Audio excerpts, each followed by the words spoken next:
Из Башкортостана в зону специальной военной операции отправляется 5-й юбилейный башкирский батальон. Он назван в честь генерала Кусимова. Мы традиционно находимся на Советской площади. Сейчас покажу отправку. На главной площади Башкортостана сотни бойцов. Каждый из них здесь по зову сердца в статусе добровольца. За спинами родные и близкие. Провожают по всем правилам. Самые юные поют гимн во весь голос.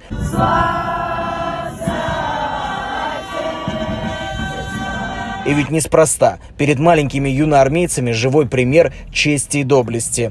Новый батальон назван в честь генерала Тагира Кусимова. Только ему исполнилось 18 лет, он ушел в армию. А в 1942-м его назначили начальником штаба Башка в дивизии. Во время боевых действий он несколько раз был ранен, но всегда возвращался в строй. Запомнился тем, что уничтожил за сутки 77 солдат, 2 офицеров противника, а его полк освободил 19 населенных пунктов.